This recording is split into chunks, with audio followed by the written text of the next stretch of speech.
Good morning, everyone. This is Martha Kearns from the Sport and Fitness Center. I appreciate all of you being here with this Lunch and Learn. I would like to welcome Ali Rogers. She is a community nutrition instructor for the Michigan State University Extension with a background in nutritional science and public health. She focuses on nutrition education, physical activity, and food safety. She provides educational programming to the Calhoun and Eaton County. I really appreciate you being with us and helping us kind of figure out these nutritional labels because they're so they're so difficult. So um, if you want to start, that is perfectly. I appreciate all of you participants, and we'll see you in a little bit. Awesome. Thank you so much, Martha. Hello, everybody. Thank you so much for having me on. Like Martha said, my name is Ali and my pronouns are she, her, and hers. I did put into our chat just a quick presentation form that I use. It kind of helps show that I did something, but not only that, it does help with my funding to continue to offer these programs at no cost to you. So I really wanted to talk to everybody today a little bit about reading a nutrition facts label. So I would encourage, if you have questions or thoughts or comments, feel free to unmute your microphone or you can throw it in the chat. I'll be watching that. But I'm curious, how many of us have looked at a nutrition facts label or seen a nutrition facts label? You can either throw it in the chat or you can unmute. Yeah, so we have some, we've looked at it before. Is there anything specific that when you've looked at it that you're like, I have to know what this is for a lot of different foods? What's kind of a go-to? And if you don't have something, that is okay. But what is a go-to thing that you look for? The portion size, that serving size, what is that recommendation? Carbohydrates, calories, definitely. Sodium, that's a big one. Yeah, really important things to be mindful of, things that maybe we want to look at getting more of, getting less of, or just being mindful of that. And like Martha said, they're confusing. There's a lot of stuff on a nutrition facts label, and the nutrition facts label has recently changed in the last couple of years. So you might have noticed that on some food products, it looks a little bit different. There's some added stuff, the kind of format looks different. So I always think it's helpful to go over this because it's a really important, helpful, and powerful tool to be able to read and kind of interpret what is it telling me. So let me share my screen and we can look through that together.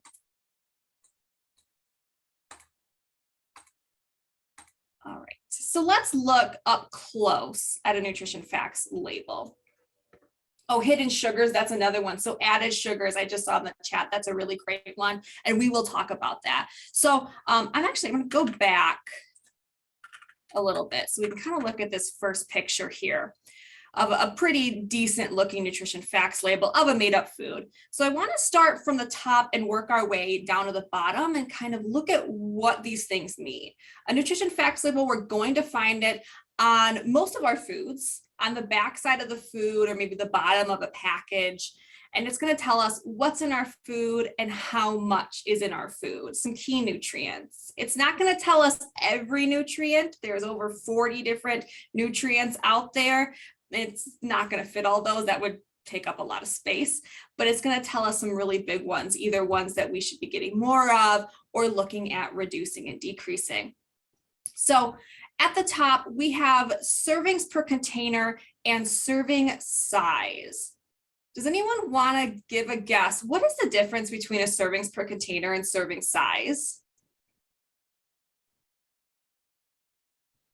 Either unmute or throw it in the chat. What do we think that difference is?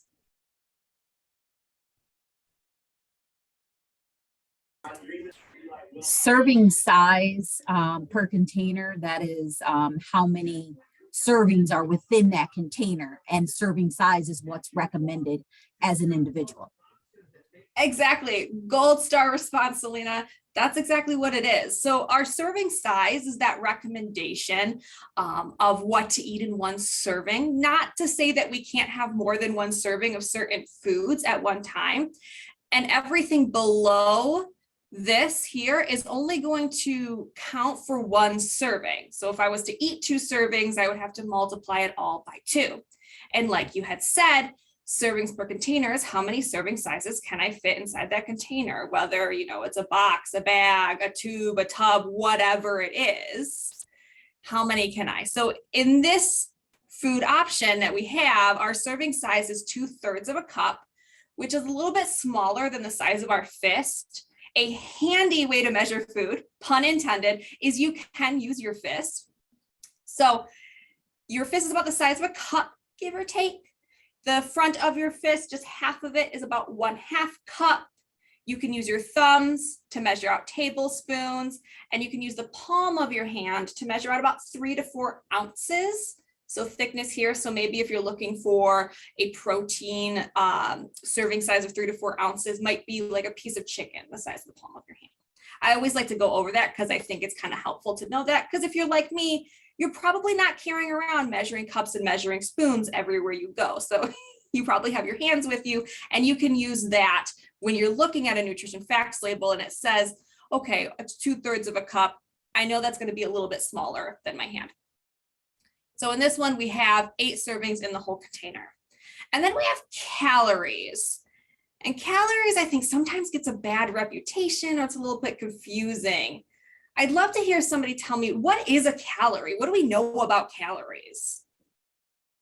What do we think? And for those of us that had just joined on, feel free to unmute and answer, or you can put it in the chat. But what is a calorie? And hopefully you're not Googling and typing in the Google response. I'd like to hear what we've heard about it before. Well, what I just heard about calories is that we should probably keep our calorie intake low. So I guess the lower the calories is probably, you know, the direction you want to go in. I don't know. That's my thought. No, I think that's a great thought. And we do hear a lot of different stuff. And I'm going to say it depends. And so Martha hit it right on the nose in the chat. Calories is actually just a unit of measurement. It's how we measure energy. So food gives us energy. Food is fuel. We've probably heard something like that before. We need that to be able to function, to get up, to go, to do the things that we love, to go to work, to play, to live. So we need that energy. We use calories to measure that. And sometimes it gets that bad reputation of, ooh, calories are bad, but we have to have them. And so it's going to depend. And this is where a nutrition facts label comes in really handy. So I can look at this food and I can see how much energy I'm getting. And sometimes it might be really high with energy. We might have a lot of energy in there, but that might not be a bad thing if I'm also getting some of these other really great essential nutrients. So we sometimes refer to things as being energy dense or nutrient dense. When they're nutrient dense, even if it has a lot of energy, a lot of calories, it's still jam-packed with essential nutrients. When it's energy dense, it's got a lot of energy, a lot of calories, and not a lot of those essential nutrients. And what happens to energy that we don't use? Where does it go? Turns into fat. It gets stored in our body as fat. And we do use some fat that we have to have. So it's important to keep us insulated, which is why we can live here in Michigan in the winter and not freeze our butts off just by walking outside.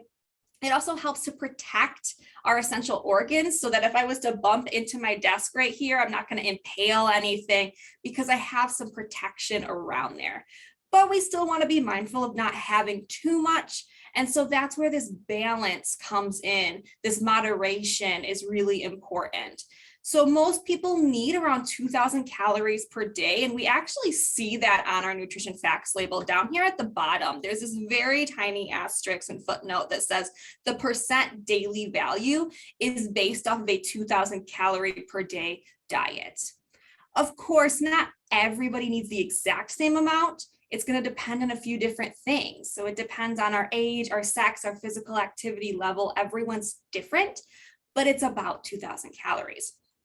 So why I like to go through what a calorie is because sometimes we get that like, oh, it's a bad thing, but I want us to be comfortable with it. It doesn't necessarily have to be a bad thing. Next, we have our fats. And so we have total fat, and underneath is saturated and trans fats. I like to, when thinking about fats, make a heart with my hands, and you can do this with me, and I put it over my own heart. So we have unsaturated fats, which are heart healthy, an easy way to think about that. And then when we see saturated and trans fats, not so heart healthy, so the heart breaks, it gets a little bit sadder. So when we're looking here, we want to try to lower saturated and trans fats, and we see that underneath the total fats. We have cholesterol. Again, it's not an essential nutrient, and it's something we might want to look at lowering as well. And then sodium or salt, which is an essential nutrient. We do actually have to have it. We just don't actually need that much of it. Our body needs about 1,500 milligrams, which is a really, really small amount. It's like the size of the tip of my pinky. It's not a lot. And it's not recommended that we go over 2,300 milligrams in a day. So there are some health consequences to having too much of that. 3 things that I focus a lot in my programming for people to decrease is salt, added sugar, and those saturated and trans fats. And then we have total carbohydrates. I noticed that in the chat, we had a couple of us said, we like to look for the carbohydrates. This is another one of those things that I think it's a bad reputation. Carbohydrates is an essential nutrient, and it's one of our most direct sources of energy. Fruits and veggies are jam-packed with carbohydrates. They give us quick energy. They're essential for us. However, just like everything else, it's that balance, and there are some that are really great for us and not so really great for us. So some of the carbohydrates we might want to decrease are added sugar. What happens if I have too much added sugar? What can happen?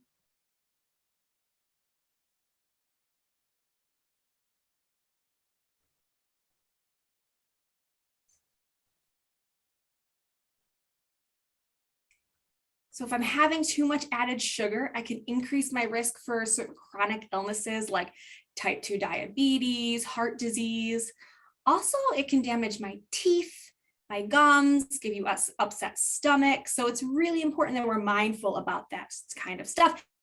And the difference between added sugar and natural sugar is kind of what it sounds like. Natural sugar naturally occurs in things. If you have a strawberry, you take a bite of it, it's naturally sweet. I didn't add anything to it. But if I made strawberry rhubarb pie, I added a lot of sugar in there, right?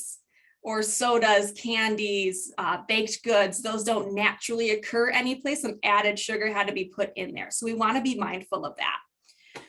We also have underneath our carbohydrates is dietary fiber. That is something that we definitely want to increase. So fiber helps our digestive system. It helps you poop. Everybody does it. If you don't know at this point that everybody poops, then I'm sorry, I'm the first person to tell you, but everybody does. What fiber really does is it helps to increase fecal matter bulk. So it builds up in our stomach that helps us stay full quicker when we eat, so I'm not overeating, and stay full longer so that I don't feel like I need to go back and eat so quickly after a meal. We get fiber from a lot of fruits and veggies and whole grains. All right, and then the next part in this middle section is protein, another essential nutrient that helps to build our muscles. So we have this middle part. Are there any questions about that before I dive down to the bottom part? All right, perfect. And of course, if you have questions or comments, throw it in the chat, unmute at any time. The last thing that I want to cover down here at the bottom, there are 4 essential nutrients. They're vitamins and minerals that for the most part, people don't always get enough of, and that's why they're on here. It's not all vitamins and minerals that we need, but these are just kind of really big targeted ones. You may find some food nutrition facts labels that actually have extra on there. That's not required for them to put all of them on there. It's just these 4: vitamin D, calcium, iron, and potassium. Vitamin D and calcium help to support bone growth and strength, and also our teeth. Iron helps our blood, and potassium helps with blood pressure. It helps to balance our body fluid. And so I do see a question in the chat. Do we need to be concerned about the amount of natural sugars we consume? That's a really fantastic question because, right, we said added sugar, we want to be mindful about. What about natural sugar? So even good things, too much of a good thing isn't so good for us. So we still have to be really mindful of that. So making sure, just like everything else, we're not over consuming. When it comes to dividing up what kind of foods we want to have, we can refer to the My Plates food graphic, which has 5 food groups in it: fruits, veggies, grains, dairy, and protein. Half of our plate is fruits and veggies is a bigger portion recommendation than fruits. And that is because of the natural sugar. So still being mindful about how much. So really fantastic question. So in a nutshell, that was what our nutrition facts label looks like. So I'm going to go back to where we were and kind of compare and look at some of these things and how they are different. So these are a couple of good examples of actual foods that we can look at. So if we're seeing here, calories, we can compare the 2 foods. We can see, well, one has more than the other. And sometimes we might look at that and say, oh, I want the one with the less calories. But now that we know about the rest of the stuff on there, we want to dive a little bit deeper and say, well, what else is in this food? So if I was going to then compare the total fat, right off the bat, there's a pretty big difference. In the food on the left, I have 5 grams of total fat versus 0.5 grams. Remember, I said there's some heart healthy and some not so heart healthy, so I can dive a little bit deeper into that. So of my saturated and trans fats, I actually only have 0.5 grams in there. So that means that the other 4.5 grams are unsaturated. So those heart healthy ones. And in my other one, again, I don't have any saturated or trans fats. Comparing cholesterol between the two, both at 0, so an easy comparison. But sodium is a big difference. So on the left one, sodium is 200 milligrams, which is 9% of the recommendation of what you're supposed to have in a day, versus the one on the right is actually only 10 milligrams, which is 0% because it's just such a small amount. So that's a pretty big difference. If I was to eat 2 servings of this food, I would be getting 400 milligrams of salt or sodium. So that might be something I want to be mindful of. Total carbohydrates off the bat is the same, 22 grams. But I want to dive deeper and see, what are the carbohydrates? So I had mentioned earlier that there were some changes to the nutrition facts label. One of those big changes was the adding of added sugar. So that's really fantastic because before I didn't know if it was natural sugar, added sugar, dietary fiber, but now I can see that breakdown. So comparing here on the left, my dietary fiber, I have 3 grams, so 11%, that's pretty nice. And my total sugars is 5 grams. Of my total sugars, 4 of those are added. So 4 out of 5 grams of the sugars in there are added sugar. The majority is added sugar.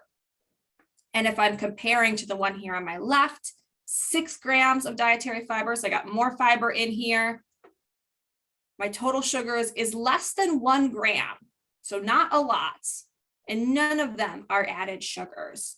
So while 4 grams of added sugars is not a super huge amount, like I said, if I'm having more than 1 serving, and this is definitely not the only thing that I'm going to eat in a day, I might want to think about maybe the one on the right would be a better option.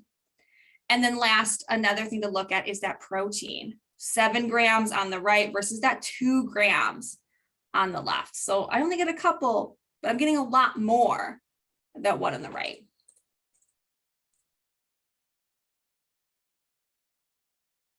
Can your body metabolize certain hidden sugars? So when I think of hidden sugars, I think about all those added sugars. There's over 50 different names and types of added sugars, but your body kind of breaks it down the same way. So we're still seeing it as an added sugar. It's not something that we're getting with the benefit of these other nutrients in there. So your body's not always breaking it down differently, and it's not so hidden anymore, which is really great because that changed, right? It used to be more hidden because we couldn't see that there was added sugars, but we're going to see it here. And then in a moment, or a few slides from now, we're going to look at an ingredients list so we can kind of determine more of those added sugars, but our body is still going to recognize it as an added sugar. All right, so serving size, best place to start. There's a difference between a serving size and our portion or our helping, right? Serving size is what the dietitians and the food scientists and nutrition scientists sat down and said, if I have this amount, these are the nutrients I get, versus I'm just going to get myself a handful or a bowl full or another serving. So making sure that we're following that as best as possible. It doesn't mean I have to have the scale and the measuring cups and measuring spoons with me all the time, but following that as closely as possible and not having a lot, right? So over consuming, it's all about portion control, moderation. So we can look here at these samples of crackers. So on the left, we have these whole grain crackers, and on the right, we have these buttered crackers. These are the serving sizes, that recommendation for both, one serving here. If you were hungry and needed a snack, which one are you going to go for? I'm thinking the one on the left because I'm going to get a lot more out of it. There's probably a dozen crackers here versus the 5 crackers I'd have on the right. And also, the ones on the left are going to have more fiber because they're a whole grain versus the ones on the right, not a whole grain. They're a refined grain. So I'm going to have little to no fiber in them. So they're not going to be very helpful with keeping me full faster and longer. So being mindful, what we decide our portion size is doesn't always match up with the serving size. We want to try to match those up as best as possible. Any other questions so far?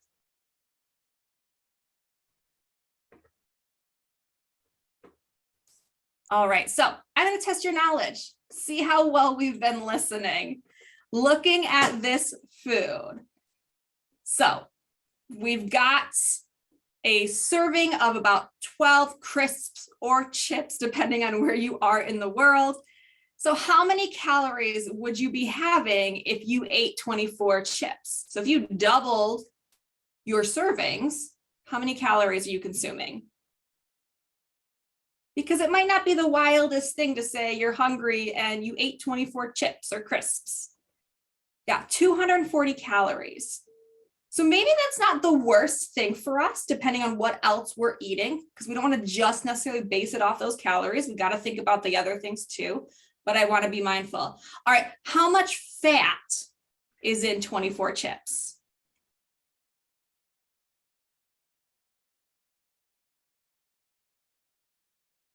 I know you're like, this is food stuff. Why are you making me do math? There's math everywhere. We always have to do math. Yes, we'd be getting 6 grams of total fats. Easy math here, though, is that we don't have to do any saturated or trans fats. There's 0. This is one of those interesting foods. Like I had mentioned, some other nutrition facts labels will add additional nutrients that they're not required to, and this is one of those. So they have added the polyunsaturated and monounsaturated here, which are those 2 heart healthy. Of course, like everything, we have to be mindful of over consuming. There is still a limit for those heart healthy ones, but those would be the ones we want to aim for. So we can see the polyunsaturated and the monounsaturated, we have 1.5 grams in there. So that's kind of helpful to see. So, you know, what happens to our nutrition facts label if we only ate 6 chips? We would break it in half. So a little bit of math in there. So whether or not we are looking at making sure we don't overconsume, or maybe we're concerned that we're not getting enough of certain nutrients, that nutrition facts label is really fantastic.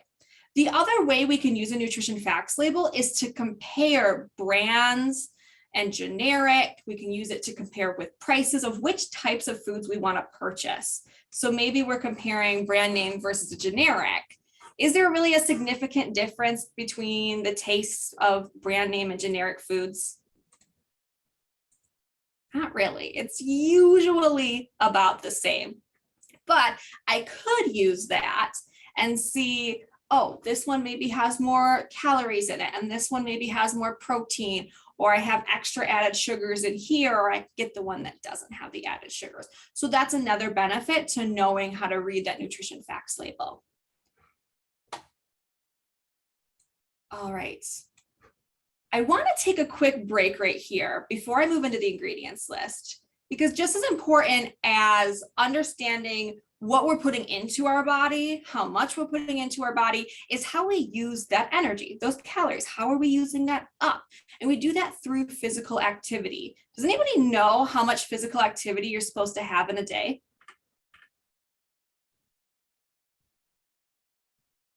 And you can give me minutes or hours, whatever we think.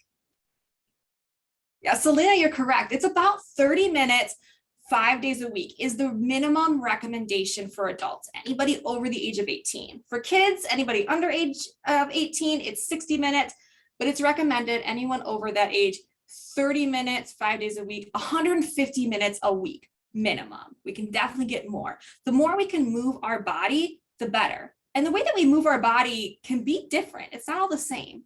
I am terrible at running. I hate it. I have an awful runner's form. So marathons, 5Ks are nowhere near in my future at all. But I love yoga. I like just walking. I like to lift weights or kayak whenever it's actually warm. And those are things that I enjoy. So I like to encourage people to find exercises and physical activity that you actually enjoy doing. And not see it as a punishment, see it as something that you can do and reward yourself to do those things, right? Do something that you enjoy. If you like to have a game of basketball with friends, you like to go to the gym, you like to do Pilates or just yoga or just walks for mindfulness, do the things that you like to do. And I know a lot of times we're very busy and it's difficult to get out and go and do things, especially with the pandemic, being able to go in certain spaces and do physical activity. So I want us to practice together. I'm going to encourage you to do some activity with me. We're going to do some chair yoga.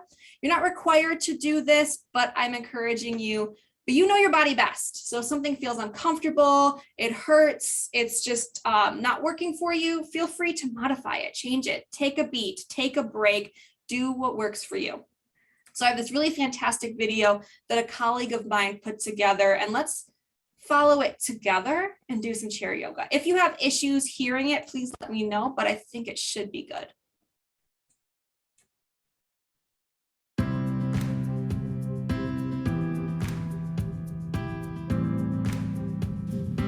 Hi, my name is Kendra Gibson, and I am a community nutrition instructor with Michigan State University Extension, and I'm here today to talk to you about chair yoga. And I am very passionate about it because almost anyone can do chair yoga.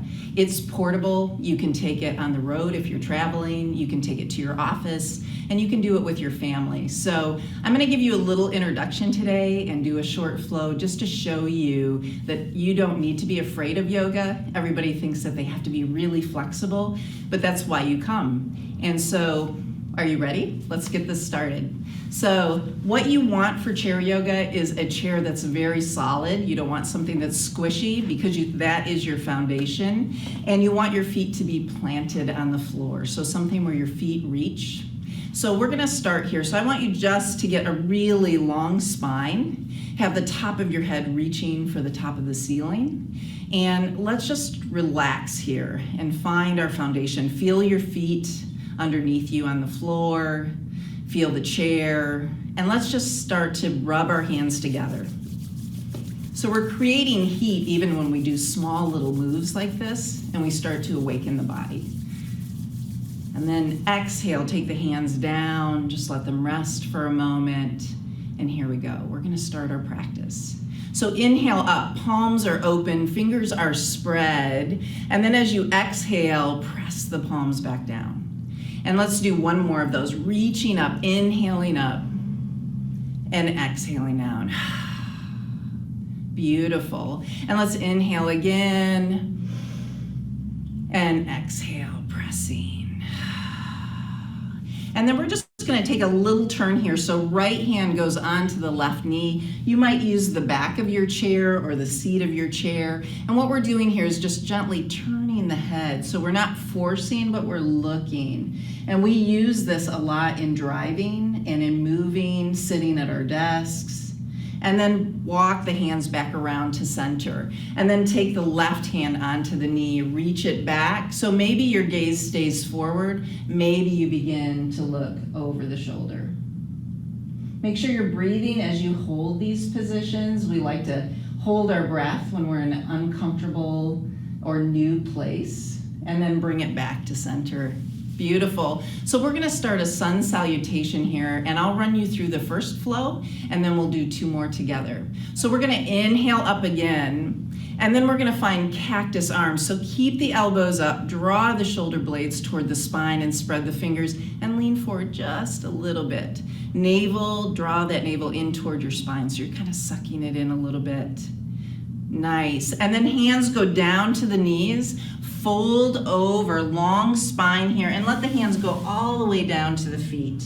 And you can tuck the chin in a little bit if that feels okay to you, or you can keep it long. And then we're gonna half lift here. So create a tabletop with your back and lift up as you inhale up, and then fold back down. And if it's comfortable for you, right hand goes on the foot or the ankle, or you can take your right elbow on the knee and reach your left hand up, spreading the fingers. So my gaze is up, but if that's uncomfortable for your neck, you can look at the wall or you can keep the head down. And then exhale, let's bring it right back to that fold. So left hand goes on the foot or the ankle, or left elbow on the knee, and right hand reaches up. Take some breaths there, stay calm, and then bring it right back down, folding down. And we're gonna roll up 1 vertebra at a time back to our long seated position. And there you are, you finished the first round. So here we go, round 2, inhale it up. Cactus arms, elbows are up, lean forward, take a breath here. And then hands come to the knees, fold over, drop the chin in, half lift, bring it back up. And then exhale, bring it back down, right hand plants, left hand goes up, reaching, breathing. Exhale, bring it right back down. Opposite hand, left hand plants, right hand goes up. And bring it back down and roll it back up. By now you're probably feeling like an expert. So let's bring it up last time. I'm not gonna cue it very much. Cactus arms. Hands to knees, fold it down, drop the chin. Half lift, inhale. Fold it back down. Right hand or right elbow, reach it up.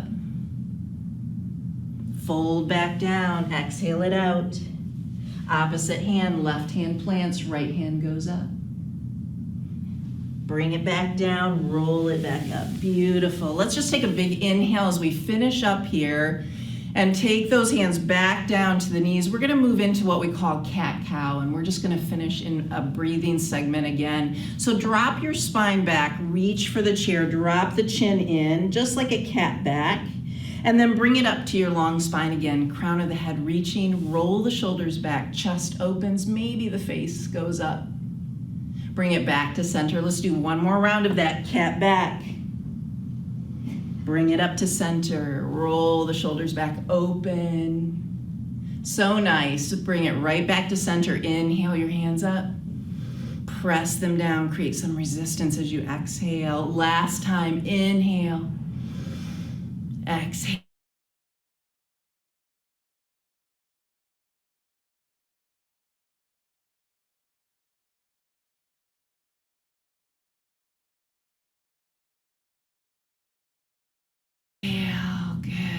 Let's just bring those hands up. What your body just did for you, how amazing that is. And when you're ready, bring yourself back to your chair and open your eyes. Well, I really love always doing that exercise, that activity. It doesn't require too much of us. We didn't even have to get out of our chairs if we were sitting down. We can, of course, modify that and do that standing up.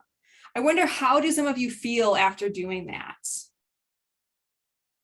Maybe you're like me and your back kind of snap, crackled, popped when you did a couple of those. I needed to really get that stretch in. I feel a little bit more relaxed, a little bit more at ease. It just makes me feel a little bit better, especially because I've been sitting for such a long time. So any way that we can get a little more activity in is going to help benefit us. We're using up that energy that we've been looking at our nutrition facts labels. So last thing I want to cover today is looking at the ingredients list. So we're going to find that on the bottom of our nutrition facts label. Ingredients are listed by weight. So the first ingredient we see is whatever the most in there. It takes up the most weight, the most space. And then the last ingredient we see listed is going to be the least amount in there. So what are some benefits or reasons why we might want to read the ingredients list? Why might it be helpful? We've already seen the nutrition facts label. We know what nutrients are in there. Why might we care about the ingredients? Allergies, that's a big one. And so another change to nutrition facts labels we see here in this bolded part down here contains wheat and soy. Nutrition facts labels at that ingredients list is adding those kind of big major, there's about 8 major allergies, food allergies. It's not going to encompass all food allergies. I'm allergic to chocolate, which is not a very popular food allergy. I never find that listed in there. So you might see some of the big ones here. If not, you may have to read it through there. So for me, with my allergy, I have to read through these nutrition facts ingredients lists to see, is there any hidden chocolate or cocoa powder in there, because we want to be mindful. Also, food sensitivities. Another key reason we can use the ingredients list is to see if things like whole grains are really whole grains, because sometimes the package, like for bread, might say wheat bread or grain bread, but that doesn't guarantee it's a whole grain. What I want to see is that it says something for the first ingredients along the lines of 100% whole grain wheat, whole grain corn flour. It's got to say whole grain. So with this one here, it says unbleached enriched flour, wheat flour, but not whole grain wheat flour. So this would not be a whole grain food for us. And we get a lot of fiber in whole grain foods. We also get a lot of B vitamins and vitamin E and antioxidants. So that might be a reason why we pick a whole grain over refined grain. So using the ingredients list can help us determine, because the front of the package may be a little bit more deceiving if it says grain bread or wheat bread, and maybe it looks really healthy, it looks really good for us. Sometimes they say like natural, but that doesn't necessarily mean that it's a whole grain. We got to do a little bit more digging on our own. The other thing that I did not cover is the percent daily value. We talked a little bit about this. That's where that asterisk and that footnote at the bottom is, based off of a 2,000 calorie per day diet. So this says that if I am going to eat this food in this serving size, I'm going to get 7% of the sodium I can have in a day, which means that I can get the other 93% in other foods. However, like I mentioned, not everybody has a 2,000 calorie need. Maybe they need a little more, a little less, right? Depending on our age, our sex, our physical activity, some other factors. So a little bit more math might be involved in that.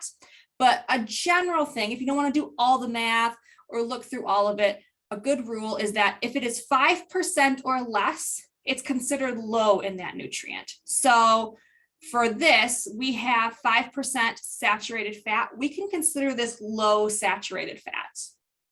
If it's 20% or higher, it's considered high. So added sugars, I'm getting 20% of the added sugars. This would be considered a high added sugar food. But I could also look at some of the good things, the more essential nutrients that I have to have, like iron. 45% iron. That means I only need to get the other 55% other foods for the rest of the day. I'm getting a pretty significant amount. So this would be considered a high iron food. So 5% or less, considered low, 20% or more considered high. All right, that is what I have for us. Are there any last thoughts, comments, concerns, questions, credit card numbers? I'll take them all. I'm just kidding. But any last questions or comments? I do want to also add, if you had jumped in a little bit later, the presentation form, I put the link in the chat. If you wouldn't mind filling that out for me, that helps with my funding. It shows my boss I did something today. All right, so I'm checking the chat. Do you have a good resource to check daily calorie intake? So Selena, are you asking about like specifically your own calorie needs or a way to look at that? Yes.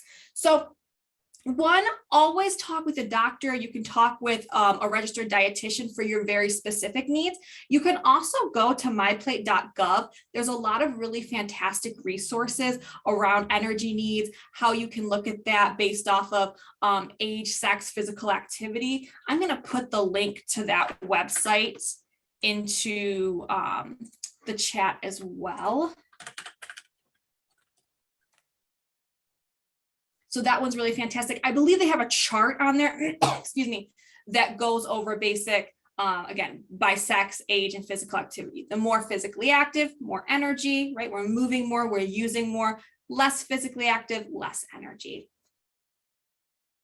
All right, for a low sodium diet, what is the recommended milligrams per day? That is a really fantastic question that I do not have a specific answer for because that's more of a specific diet. I would have you talk again with a physician and with the dietitian that's working on that low sodium diet and see that. So the recommendation that our body needs is about 1,500 milligrams. And then it's not recommended to go over 2,300 milligrams. So focusing on trying to reduce that amount. 1,500 is about what we need, but it might be specific to you that your needs are different.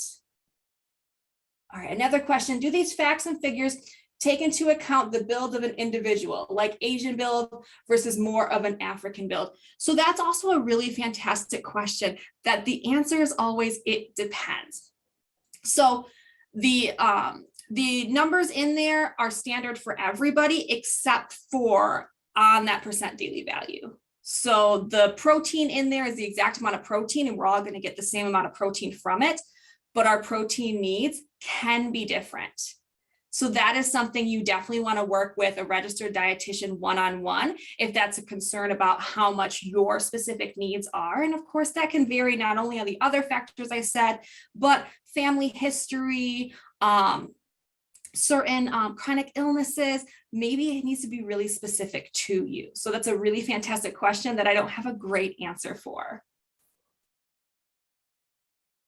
Yep, and it is very, very dependent on sex, on age, and on physical activity. Y'all have really fantastic questions. I always love it when we get these good questions and comments. Anything else? All right, if you do have anything, pop it in the chat, but I do want to say thank you, everybody, for allowing me to be here, for engaging and participating. I've enjoyed your questions and comments. I really love doing the nutrition facts label presentation because I think it's such helpful information. It's one of my favorite things to do.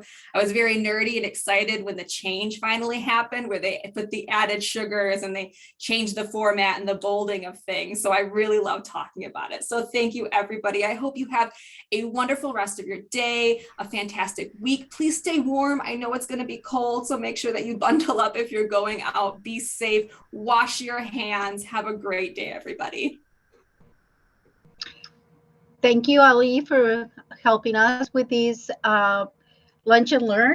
I for sure learned many things, and it's really easy just to take, prepare whatever we're preparing, and it's like, oh, I just have a little extra, and that added calories.